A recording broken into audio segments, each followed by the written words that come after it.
कांदा निर्यात बंदीमुळे शेतकऱ्यांना दररोज लाखाचा फटका. निर्यात बंदीमुळे शेतकऱ्यांना मोठा आर्थिक फटका बसत आहे. दररोज कांद्याचे भावात घसरण पाहावयास मिळत आहे. कांदा निर्यात बंदीमुळे कांद्याच्या दरात 50% ने घसरण झाली आहे. तर दुसरीकडे कांद्याचे उत्पादन खर्चही वाढलेला असतानाही कमी भावात शेतकऱ्यांना कांदा विकावा लागत आहे. शेतकऱ्यांना दिलासा द्यायचा असेल तर निर्यात बंदी तात्काळ मागे घेणे हाच पर्याय असल्याचे शेतकरी सांगत आहेत. राज्यातील शेतकऱ्यांना निर्यात बंदीनंतर दररोज मोठा फटका बसला आहे. सध्या बाजार समितीत उन्हाळी कांद्याची आवक संपुष्टात आली असून लासलगाव बाजार समितीमध्ये सोमवारपासून उन्हाळी कांद्याचा एकही नग आलेला नाही. लाल कांद्याची आवक मोठ्या प्रमाणात दाखल होत आहे. सरकारने कोणत्याही पूर्वसूचना न देता निर्यात बंदी केल्याने कांदा बाजार विस्कळीत झाला. याचा सर्वाधिक फटका व्यापारी व कांदा उत्पादकांना बसला आहे. यामुळे कांद्याचे भाव पाहता पाहता निम्म्यावर आले आहे.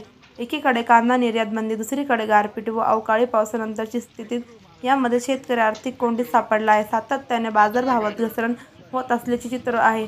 आज 28 डिसेंबर रोजी लासलगाव बाजार समितीमध्ये लाल कांद्याचे जास्तीत जास्त 1800 रुपये प्रति क्विंटल मागे सरासरी 1550 रुपये प्रति क्विंटल तर कमीत कमी 600 रुपये प्रति क्विंटल इतका दर मिळाला.